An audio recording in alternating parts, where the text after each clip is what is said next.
est toute ma vie.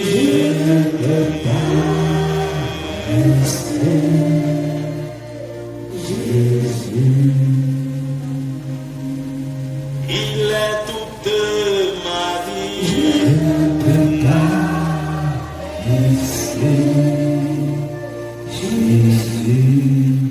Ah mon Dieu, merci Père. Merci Seigneur. Merci pour tout ce que tu fais pour nous, tout ce que tu as fait par Jésus-Christ. Nous sommes des privilégiés, c'est un nom grâce pour tout cet héritage-là que nous avons en Christ. Gloire et honneur te soient rendus, Père, au nom de Jésus. Amen. Amen. C'est wow.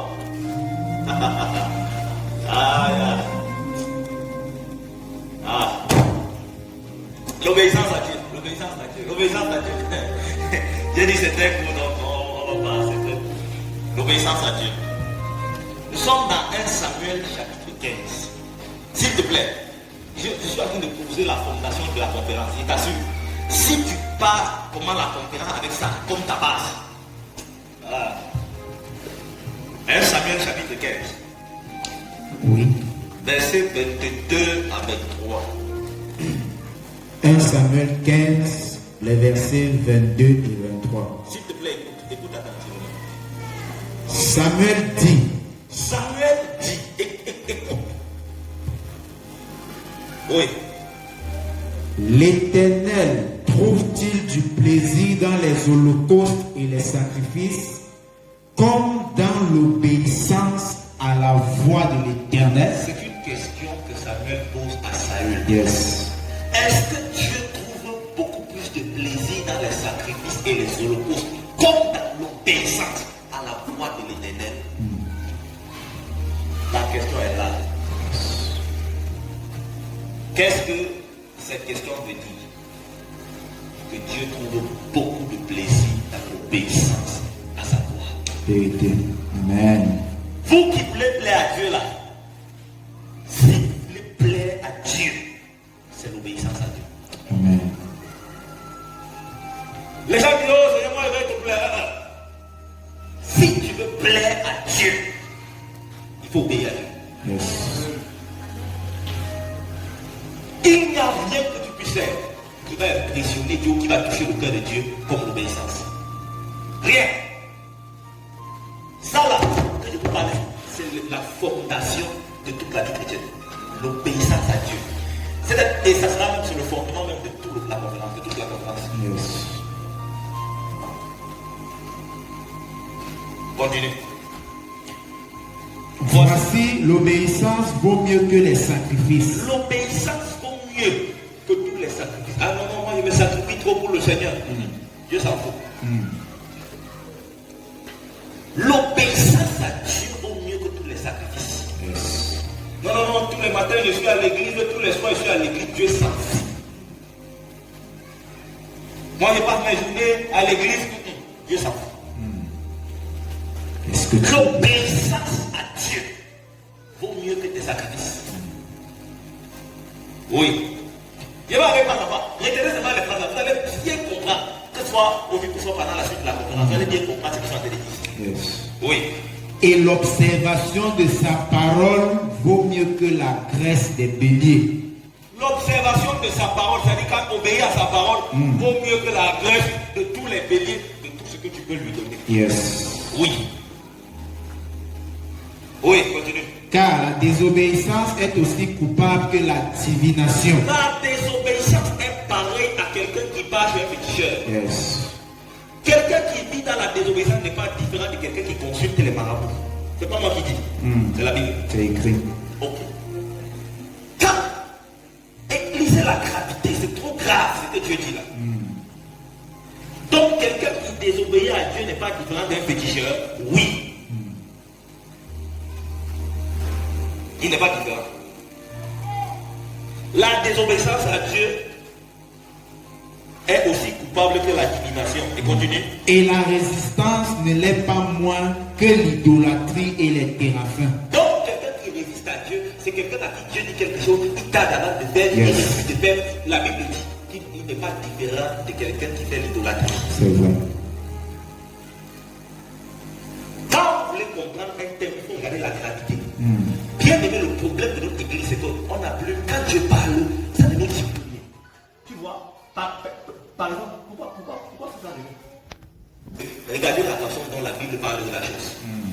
Là, vous saurez que la chose est importante pour Dieu.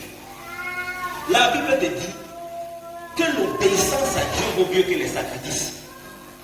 Et que toute résistance à la voix de Dieu n'est pas différente de la divination. Toutes ces choses-là. Donc, il faut voir donc que l'affaire d'obéissance, là, elle est très sérieuse pour Dieu. Yes. Oui, continue. Enfin, il dit, puisque tu as rejeté la parole de l'Éternel, Puisque tu as refusé d'obéir à la parole de l'Éternel, il te rejette aussi comme roi. l'Éternel te rejette comme roi. Yes. Mais écoutez ce que ça veut dire. Les deux versets qu'on vient de lire là, je veux que vous reteniez deux choses. Première chose, retenez que pour plaire à Dieu, il faut obéir à Dieu. Yes. Deuxième chose, retenez que vous n'accomplirez jamais votre destinée si vous n'obéissez pas à Dieu. Dieu vient de rejeter un homme qu'il a choisi. Cet homme-là était sur le chemin de sa destinée. Mais Dieu le rejette à cause de la désobéissance. Votre désobéissance peut vous empêcher d'entrer dans votre destinée. Votre désobéissance peut vous empêcher d'accomplir votre destinée. Quelle que soit la destinée que vous avez, je dis et je répète, la désobéissance peut vous empêcher d'entrer dans la destinée. Si vous êtes déjà entré, la désobéissance peut vous empêcher d'accomplir votre destinée. La désobéissance à Dieu. Donc c'est une affaire très sérieuse. Très très sérieuse. Le problème de beaucoup de chrétiens, c'est la désobéissance. C'est-à-dire que quand tu entends quelqu'un dire ma vie tourne en rond, regarde attentivement. La personne n'obéit pas à Dieu dans plusieurs domaines. Dès le moment où tu entres dans la désobéissance à Dieu, ça bloque l'avancée de ta destinée. Ça bloque tout. Tout est bloqué. Voilà pourquoi ton obéissance, c'est pour ton propre bien. L'obéissance n'est pas pour le bien de Dieu, c'est pour ton bien à toi.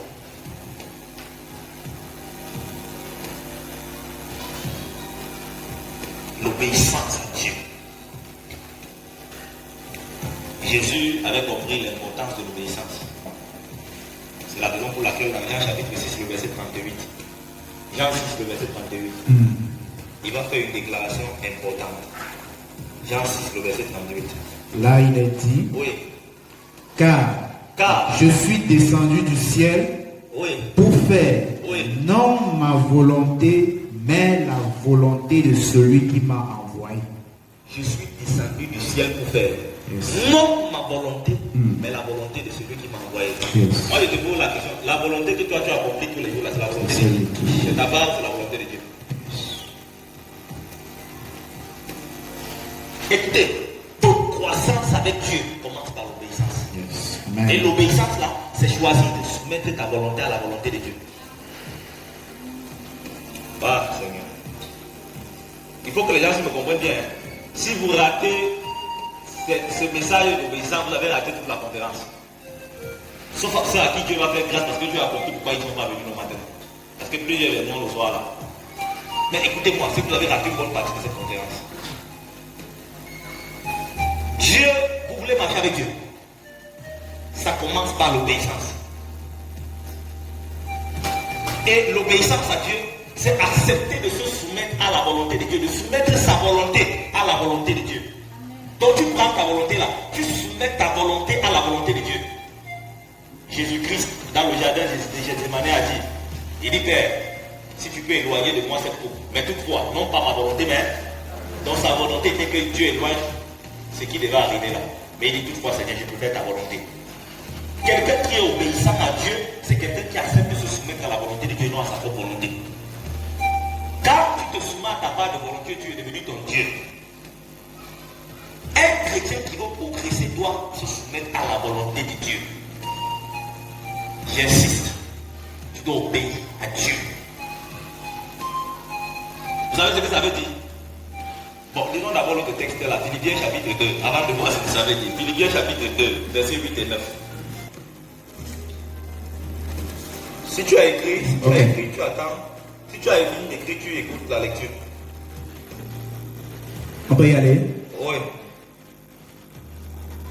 Il s'est humilié lui-même. Ah, pour obéir à Dieu, il s'est humilié lui-même. Écoutez-moi, l'obéissance n'est pas toujours facile. Vérité. Pour obéir à Dieu, Jésus s'est humilié lui-même. L'obéissance n'est pas toujours facile. Lorsque Dieu te demande d'aller présenter les excuses à quelqu'un, ça ne fait pas plaisir.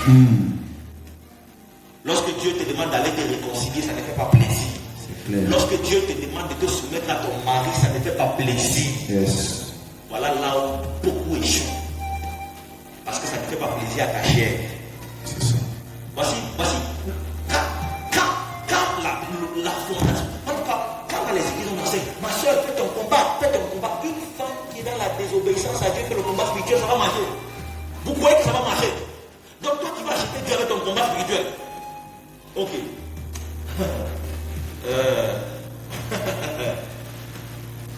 Il s'est humilié lui-même. Oui. Yes. Oui. Se rendant obéissant Il jusqu'à a la obéi mort. à Dieu jusqu'à la mort. Yes. Donc son obéissance l'a conduit à la mort. Donc un chrétien qui veut marcher avec Dieu doit être prêt à obéir au Seigneur jusqu'à la mort. C'est ça. C'est fort. Tu veux marcher avec Dieu? Tu dois être prêt à obéir à Dieu jusqu'à la mort. Oui. C'est pourquoi aussi. C'est pourquoi aussi C'est que tous les chrétiens veulent dans leur vie. Dieu l'a souverainement élevé. Ils veulent l'élévation sans passer par l'obéissance. Jésus n'a pas été élevé sans l'obéissance. Il a obéi et Dieu l'a élevé. Yes. C'est comme ça que Dieu marche. Ton élévation est cachée derrière une obéissance. Aïe, aïe, aïe. L'élévation que tu attaques là est cachée derrière une obéissance. Amen. Le problème, c'est que tu n'obéis pas. Dans tous les domaines de la vie de quelqu'un, il y a quelque chose que Dieu a dit, mais Dieu veut que tu obéisses pour déclencher quelque chose. Yes. Ton problème, c'est l'absence d'obéissance. Tu n'obéis pas. Tu crois que obéir là veut dire que tu dois toujours obéir quand ça plaît à ta chair. Alors à l'église, c'est très facile, ça plaît, tu ne pas à ta chair. Quand la Bible te demande, enfant, au nom de ton père et ta mère, ça là, ça ne plaît pas à ta chair parce qu'il y a des moments où ton parent a raison, mais Dieu veut que tu te soumettes. Ton parent a tort, Dieu veut que tu te plies. Pourtant, le parent a tort. Ça là, ça ne plaît pas à la chair, mais Dieu veut que tu te plies parce qu'il a dit que tu dois honorer ton père et ta mère. Il y a des moments où tu veux médire sur les gens. Tu as raison, hein? Tu as envie de mal parler sur quelqu'un, mais Dieu ne veut pas. Ta bouche gratte. La bouche, tu as raison. Toi-même, peut-être tu as raison. Mais tu dois choisir d'obéir à Dieu. Même ça ne plaît pas à ta chair. La soumission à Dieu n'est pas facile. Ce n'est pas facile. Mais c'est tu choisis d'obéir à Dieu. Les mamans mariées là, il y a des moments où vos maris vous fatiguent. Le mari te fatigue. Le fait qu'il te fatigue n'enlève pas rien que Dieu veut que tu le respectes. C'est là que beaucoup d'entre vous, il va marcher sur moi dans un papier. Ok. Fini de faire le corps à corps avec lui. Après toi-même tu t'élèves. Parce que si c'est celui qui a parlé de l'élévation là, qui t'élève, il faut que tu te rabaisses. Or, l'obéissance va t'amener régulièrement à te rabaisser. La Bible dit si ton frère a péché contre toi, va vers lui. Est-ce qu'on t'a dit que c'est tu attends qu'il vienne vers toi? On a dit que toi tu vas te vers. Vous voyez donc que l'obéissance à Dieu te poussera très souvent à poser des actes d'humilité. C'est ça que les chrétiens ne veulent pas. Mais vous oubliez que, et très souvent nous oublions ça, que l'élévation est cachée derrière l'obéissance. Vous savez pourquoi notre patriarche, le père Abraham, a accompli sa destinée? Il obéissait à Dieu. Un jour, Dieu lui a demandé d'aller sacrifier son fils, il a dit il n'y a aucun problème. Dieu lui a demandé quitte ta maison, ta patrie, tout, sans personne, il obéit. Lorsque tu obéis, Dieu te conduit dans la destinée, Dieu te donne d'accomplir la destinée. Lorsque tu désobéis, un matin là, tu es bloqué, tu tournes en rond là, et puis on te cherche, on te trouve plus. Il était, c'est pour ça qu'on parle de toi maintenant, l'homme parfait. Tout marche avec Dieu commence par l'obéissance. Si ce matin, tu ne sors pas d'ici avec une décision dans ton cœur, Père, je vais t'obéir. Ça ne vaut pas la peine. Il faut arrêter la vie chrétienne. Ça ne vaut pas la peine. Il n'y aura jamais de croissance, même spirituelle, de progrès dans ta vie sans obéissance. Jamais. Jamais sans obéissance, il n'y aura pas. Tout commence par l'obéissance. Et Dieu a deux façons de te parler. Il peut te parler par le logos. Le logos, c'est ça. C'est la parole écrite. Et c'est d'abord par là. Et deuxièmement, par les éléments. C'est-à-dire qu'il te donne des paroles révélées. Il te donne des révélations. Quand Dieu te parle, que ce soit par le logos comme par le réma, obéis. Si tu n'obéis pas. Bon, ok. C'est quoi? Imaginez-vous que quand Dieu est venu dire à Abraham, quitte ton pays, quitte la maison de ton père, quitte ta patrie. Si le gars disait non, je ne quitte pas. Et non, ce que tu veux faire avec moi là, tu peux tout, non? Tu vas accomplir ça ici. Dieu devait continuer avec lui. Non. C'est dans l'obéissance que Dieu marche avec nous. Yes. Tu veux que Dieu t'ouvre les portes? Beaucoup d'entre vous, les portes ne sont pas ouvertes parce que vous n'avez même pas commencé à obéir. Dieu ouvre les portes quand on obéit. Dieu l'a amené chez Abimelech, là-bas Dieu a ouvert d'autres portes. Pourquoi? Parce qu'il obéissait. À chaque fois il obéissait. Quand Dieu a même son fils Isaac, c'est la même chose. Quand Dieu dit Isaac, ne descends pas en Égypte, Isaac ne descend pas. Il dit sème dans la péché, Isaac sème. C'était des gens qui obéissaient à Dieu. Tous ceux qui ont accompli les destinées de la Bible, c'était des personnes qui obéissaient à Dieu. Il y a personne, Judas, les bandits là, le petit bandit de Judas, il n'obéissait à rien. Maintenant il est mort pendu. Voilà. L'obéissance. L'obéissance là ne veut pas dire que tu ne peux pas commettre d'erreur.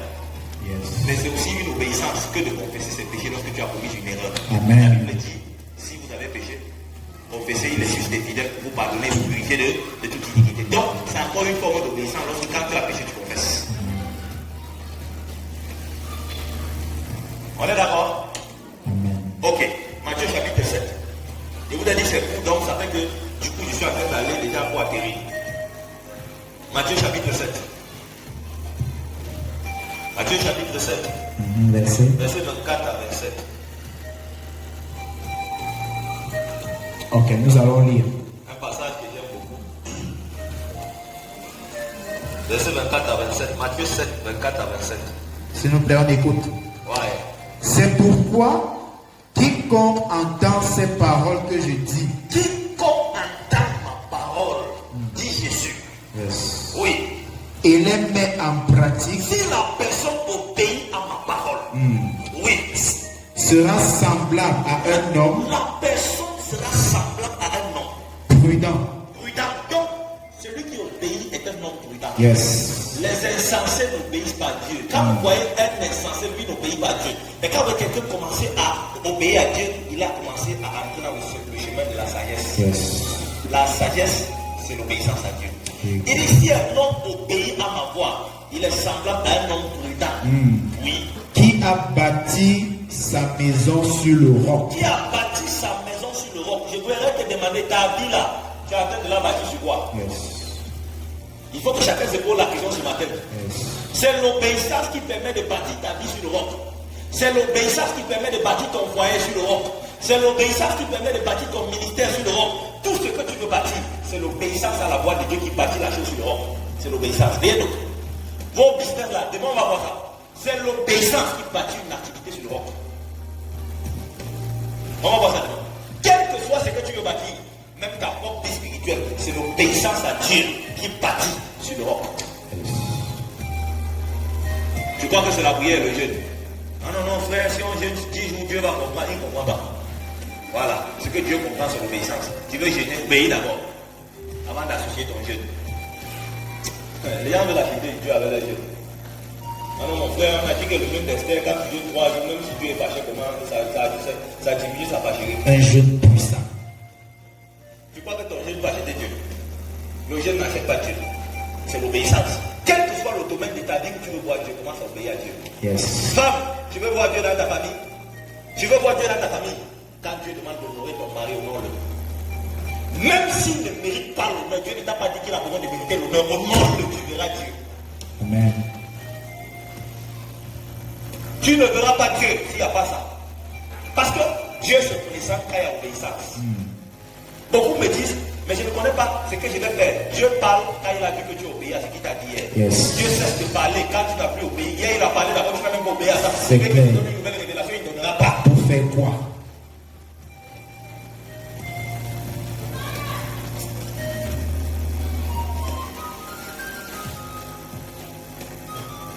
Donc, tu vois là où tu es parti garer, avec ta vie. Les vies de pluie sont garées comme dans un vieux chantier, c'est là-bas garé, bien posté. Ouais, qu'est-ce que tu fais là-bas? J'attends le jour, le Seigneur va me relever. Le Seigneur a dit que si on crie à lui, nous relève, il va venir me relever. Pour sortir de là seulement. C'est simple. Il faut demander pardon à Dieu pour les désobéissances. Il dit à Dieu, Seigneur, on va marcher ensemble. Je ne dis pas que je serai parfait. Mais quand tu me parles, Père, j'ai choisi l'obéissance. Yes. Quiconque a choisi l'obéissance a choisi le chemin de la réussite, le chemin de la sagesse, le chemin du succès, le chemin de l'élévation. Exemple, on va voir. Ceux qui lisent bien la Bible là, lorsque Dieu a rejeté Saül, qu'est-ce qu'il a dit? Il a dit que moi je me suis choisi un homme selon mon cœur. L'homme n'avait accompli toutes mes volontés. Donc Dieu est à la recherche de quelqu'un qui obéit. Ta destinée là, Dieu prend ça pour donner à quelqu'un d'autre qui obéit. Il dit, bon, comme il pèse pour le temps là, on va donner ça à quelqu'un d'autre. Moi j'ai vu le cœur de tel là, c'est quelqu'un qui est prompt au pays. On va. Ou bien, vous ne savez pas que dans la Bible, il y a des gens qui ont accompli des destinées. Vous ne savez pas? Lorsque Dieu a appelé Moïse, il a dit quoi à Moïse? C'est lui qui devait pouvoir sortir le peuple, conduire le peuple dans la terre promise. C'est lui qui a conduit le peuple dans la terre promise. Non, c'est pas lui. Non, c'est pas Dieu. C'est trop de choses à vous montrer dans la Bible. Élie monte sur la montagne et dit à Dieu que lui, le seul prophète qui est resté vivant. Dieu lui dit que non. Dieu lui dit que non, il y a cette vie qui nous va. Mais écoute, Dieu lui donne, parce que le gars avait une onction terrible. Yes. Dieu lui dit que l'onction là, comme tu dis que tu veux partir là, Dieu t'exauce. Tu as dit que tu veux mourir là, ok, il n'y a aucun problème. L'onction qui est sur ta vie pèse trop. Un seul homme ne peut pas porter ça. Tu vas déposer ça sur la vie de 3 personnes. Azaria, tu vas descendre là. Ouais, j'ai eu. D'abord j'ai eu. Tu vas voir ce que j'ai eu. C'est lui qui sera futur roi d'Israël à la place d'Abraham. Ce n'est pas tout. Tu vas poindre Azaël en Syrie, c'est lui qui sera le futur roi de Syrie. Tu vas poindre Élisée, c'est lui qui sera prophète. Le gars descend. Lisez bien la Bible. Ce n'est pas lui qui a point Azaël, ce n'est pas lui qui a point Jéhu. Il n'a pas point Élisée. Qui a point Azaël et Jéhu? C'est Élisée. C'est Élisée qui s'est mis dans sa destinée. Tu n'es pas indispensable à Dieu. Obéis. Pour ta destinée, c'est moi qui dois être terminé avec vous. Faites très attention. Yes. Faites très attention. Moïse, par le rocher. Moïse a frappé le rocher. Dieu dit c'est fini. Ta destinée s'arrête ici. Je suis quelqu'un d'obéissance. Je t'ai demandé de parler au rocher, non? Quand tu as frappé, c'est fini. On mange plus ensemble.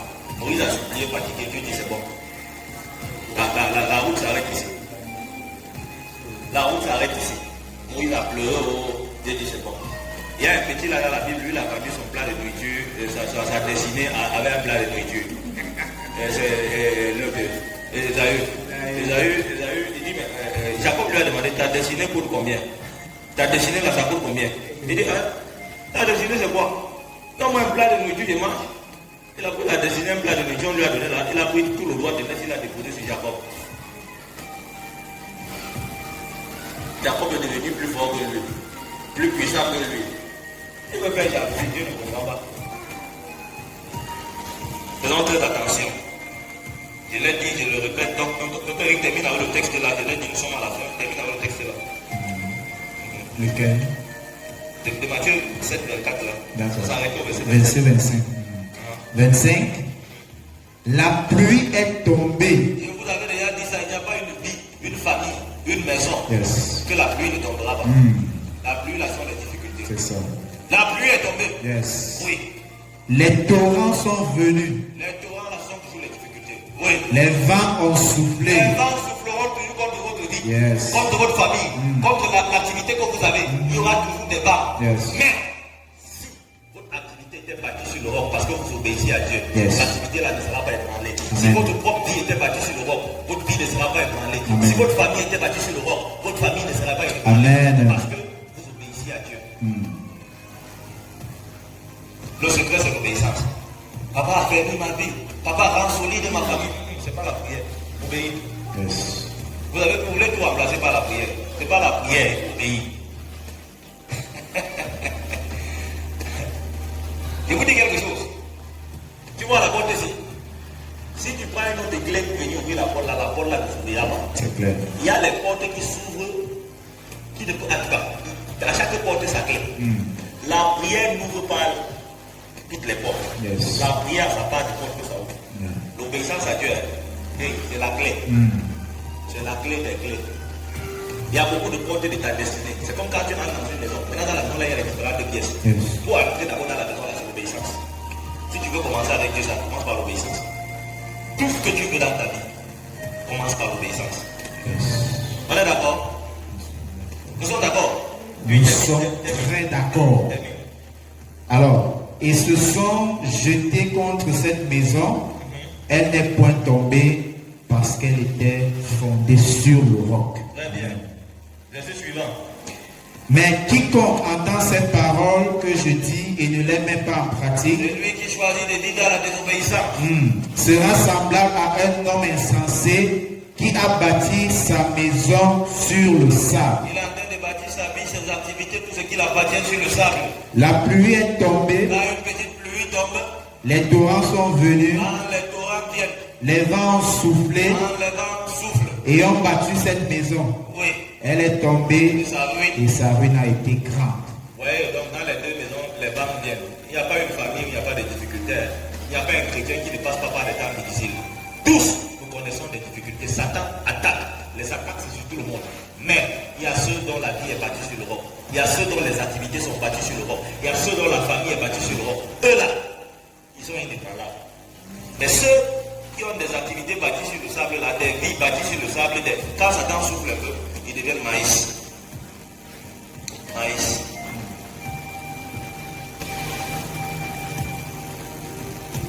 Ok. Je lis le dernier verset. Il me reste un seul verset. Philippiens 4, verset 13. Alors, on peut se poser la question. Dieu veut que j'obéisse. Est-ce que c'est facile d'obéir à Dieu? Moi, je vous dis, ce n'est pas facile, mais c'est possible d'obéir à Dieu. Yes, vérité. Si Satan te dit que tu ne peux pas obéir à Dieu, c'est un mensonge. C'est possible d'obéir à Dieu. Amen. Pourquoi? Parce que Philippiens 4, verset 13 dit quoi? Philippiens 4, 13. Je puis tout par celui qui me fortifie. Est-ce que tu peux le dire toi-même? Je puis tout Par celui qui me fortifie. Dis-le encore. Je puis tout par celui qui me fortifie. Une dernière fois. Je puis tout par celui qui me fortifie. Celui qui te fortifie habite à toi. N'oubliez jamais ça. Yes. Dieu ne vous demandera jamais de faire quelque chose que vous ne pouvez pas faire. Amen. C'est un secret que je vous donne comme ça. Dieu ne vous demandera jamais de faire quelque chose que vous ne pouvez pas faire. Si Dieu te demande d'aller pardonner quelqu'un qui t'a offensé, trop offensé, c'est qu'il sait que tu peux pardonner. Parce qu'il est en toi. Tu peux tout par lui qui te fortifie. Maintenant, je vais vous dire quelque chose. Lorsque Jésus-Christ arrive à la piscine de Bethesda, il regarde un paralytique couché depuis 38 ans qui n'a pas pu se lever. Il dit au paralytique, lève-toi. Si c'est quelqu'un d'autre, il va dire, toi, ta tête ne tient pas. Si je pouvais me lever depuis, pourquoi je ne me suis pas levé? Tu me demandes de me lever maintenant comment? Ah, ça n'a aucun sens. Comment tu peux regarder quelqu'un qui est couché et paralysé, tu lui demandes de se lever? Jésus n'a pas prié. Jésus dit, lève-toi, prends ton lit. Ah, je me lève comment? Si je pouvais me lever, c'est que je vais 38 ans ici. S'il pouvait se lever, est-ce qu'il devait faire 38 ans là? Mais le truc c'est quoi? Quand Jésus dit lève-toi, la parole là, en lui donne la capacité de faire. Lorsque le Seigneur te demande de faire quelque chose, tu es capable de le faire. Amen. Il a dit à Gédéon, c'est toi qui vas délivrer Madian. Gédéon dit je ne peux pas. Non Gédéon, ne regarde pas ta force. Quand Dieu dit c'est toi qui vas délivrer, sa simple parole te donne la force de faire. Il a dit à Moïse, c'est toi qui vas libérer mon peuple. Moïse, tu n'as pas besoin de sentir une force bizarre qui vient en toi. Lorsque Dieu a parlé, il te transfère dans sa parole la capacité de faire ce qu'il te demande de faire. C'est la raison pour laquelle la Bible dit que nous pouvons tout par lui qui nous fortifie. Alors, toi et moi, nous n'avons aucune excuse ce matin, pour vivre dans la désobéissance. Quelle que soit la vie de désobéissance que tu as menée, Dieu t'a amené à cette conférence, ce premier message-là, pour te dire, mon enfant, ça ne va pas dans ta vie parce que tu vis dans la désobéissance. Il faut que tu arrêtes avec la désobéissance. Toi et moi, on va commencer à marcher. Et je vais t'amener dans la destinée que j'ai pour toi. Ce n'est pas que je suis incapable. Ton problème, c'est la désobéissance. Amen. Est-ce qu'on peut prier quelques minutes? Ouais, je finis à 16h, à 11h, quasiment 25. Là aussi, dans la vie, on ne va pas durer. On n'a pas besoin de durer. C'est le cœur que Dieu veut. On n'a pas besoin de faire une longue prière. Seigneur, je t'ai fait croire. Seigneur, tu ne vois pas, je souffre beaucoup. On ne fait pas ça. Tu ne peux rien faire, Dieu. S'il te plaît, avant de prier, est-ce que